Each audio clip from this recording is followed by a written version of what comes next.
Bonjour, bienvenue sur la page de Luigi. Ça faisait longtemps, oui, désolé, j'ai eu beaucoup de choses à régler, donc beaucoup d'affaires urgentes, on va dire. Voilà, je reviens aujourd'hui pour vous faire un petit bref nouvelle, malheureusement un peu triste. Mais étant cycliste, ces derniers temps, je fais 15 et 15-30, à peu près 30 km par jour pour des besoins personnels, vu que le scooter a pour l'instant rendu l'âme. Donc je le fais en vélo, et oui, donc vélo, bus, mais bon, plus que vélo. Donc voilà, donc en étant cycliste, je commence à en avoir ras-le-bol des petits voilà, je vais pas le dire, qui rasent les cyclistes ou qui foncent sur les cyclistes, qui mettent pas de clignotant dans les ronds-points, etc. Bon, ça c'est bref. Mais là, je viens de voir à la télé, donc je viens de voir une actualité qui me choque. Donc un personnage de cinquantaine d'années avec sa fille de 17 ans dans un SUV à Paris a essayé de faire un pareil, à raser un cycliste ou a eu une altercation, on va dire, avec un cycliste.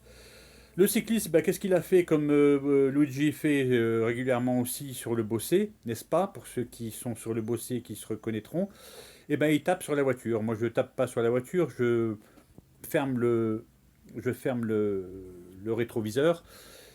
Je suis énervé, ben peut-être il tombe un petit peu par terre, oui. Là, vraiment, quand je suis énervé ou quand ça a frôlé, on va dire, l'accident, je le tape, mais pas dans le bon sens pour que, ben voilà, pour marquer le coup, parce que de suite c'est le petit doigt d'honneur ou la petite insulte qui va faire péter tout, on va dire, au lieu de s'excuser.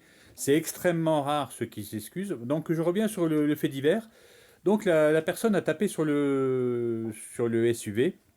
Donc il était avec sa fille de 17 ans, hein. Donc voilà. Le cycliste de 23 ans, eh ben, il y a eu une altercation, il y a eu des mots, il y a eu une grosse altercation. Et ben, l'automobiliste, il n'a pas trouvé mieux, c'est de remonter dans sa voiture, de rallumer la voiture et, et oui, et oui, de foncer sur le cycliste qui est mort bien sûr parce qu'il l'a écrasé. Je dis bien écrasé.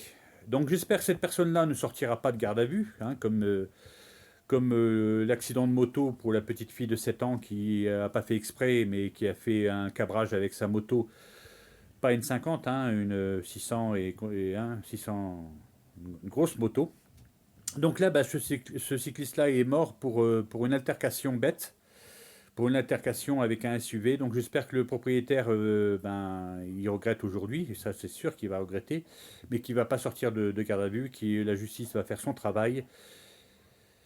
Malheureusement, j'ai plus tellement confiance, n'est-ce pas? On va pas parler de Pierre Palmade et compagnie, mais je commence à en avoir un peu marre de ces lois à 2 francs qui ne sont pas appliquées. Donc je croise les doigts et j'espère que là, pour la famille du cycliste, 23 ans, mourir 23 ans, hein, parce qu'il était sur un vélo, je trouve ça stupide, vraiment stupide. Et il est accusé de meurtre, hein. Donc le procureur pour l'instant l'a accusé de meurtre, le conducteur. Et la jeune fille de 17 ans était aussi en garde à vue. Donc voilà. Je pense que la sévérité va prendre son chemin. J'espère qu'ils vont pas se lâcher. Mais je voulais faire part de ma colère en étant cycliste. J'en peux plus. Déjà ce matin, j'ai un gros camion, on va dire, qui est passé, qui a pas vu ou qui a pas fait exprès de pas me boire. J'ai quand même un blouson fluo et qui m'a mis dans le fossé. Et oui, heureusement, j'ai eu l'instinct de sauter dans le fossé. Mais quand on est dans le noir où hein, le jour se lève, eh ben, on voit pas trop où on saute. Donc j'aurais pu sauter dans les ronces, j'aurais pu sauter dans l'eau, j'aurais pu sauter dans une rivière. Mais oui, en étant ce matin victime aussi d'un couillon, hein, pour pas le dire, avec un camion. Alors quand on appelle les gendarmes, oui, je voulais dire aussi qu'on appelle les gendarmes, parce que j'aurais pu le faire ce matin, appeler les gendarmes. Eh ben, il vous donne la question bête. Oui, pas de problème. Est-ce que vous avez l'immatriculation du camion? Oui, c'est vrai. Je vais sauter dans le ravin, je vais sauter dans le fossé et je vais avoir l'instinct de noter l'immatriculation du camion. Pauvre France. Bon, eh ben écoutez, sur ce, je vous laisse. Carpe diem. Vivez l'instant présent, faites attention. Faites attention, s'il vous plaît, si vous êtes au volant d'une voiture, faites attention aux cyclistes, même s'ils sont un peu casse-pieds le dimanche.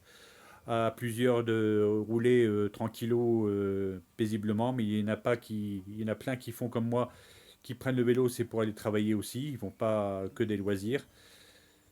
Faites attention à vous, carpe diem, et à très vite. À bientôt.